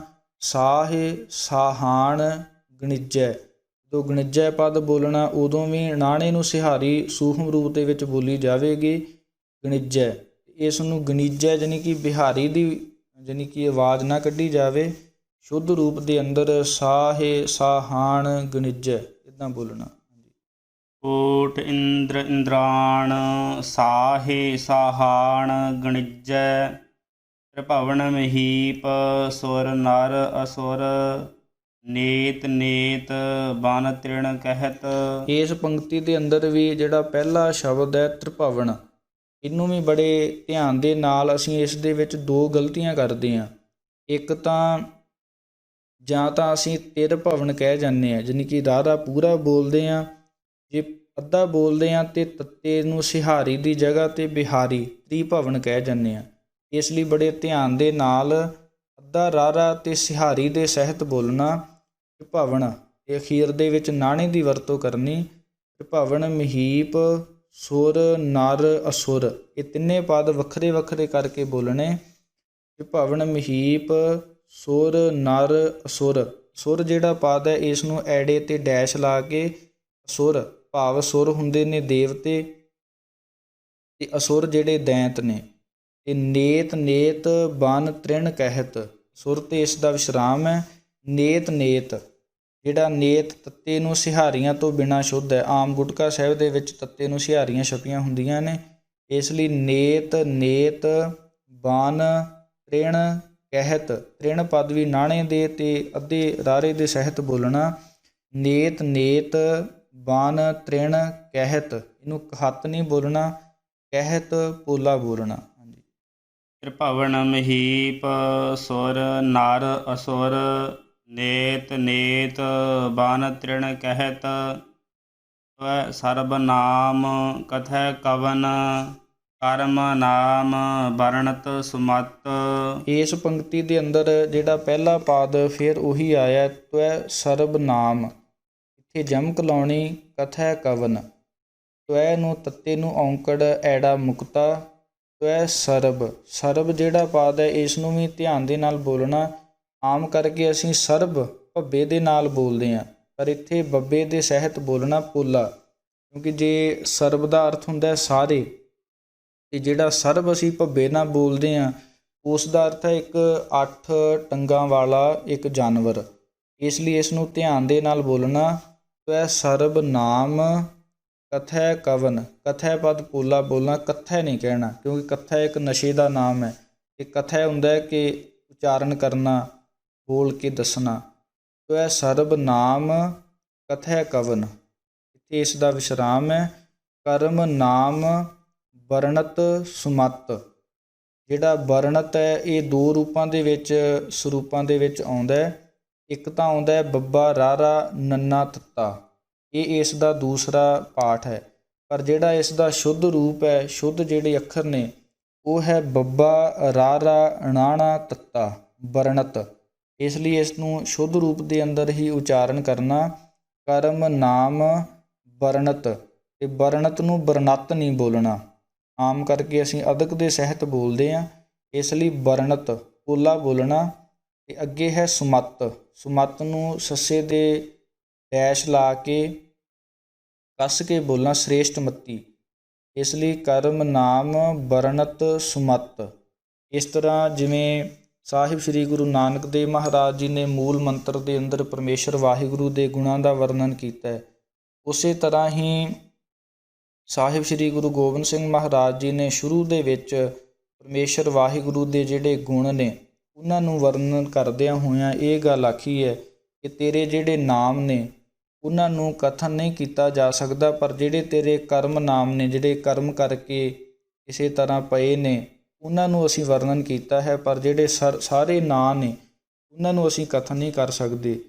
ਇੱਕ ਵਾਰ ਜਿਹੜਾ ਇਸ ਦਾ ਮੂਲ ਪਾਠ ਹੈ ਉਸ ਨੂੰ ਕਰਕੇ ਆਪਾਂ ਸਮਾਪਤੀ ਕਰ ਦੇਣੀ ਹੈ।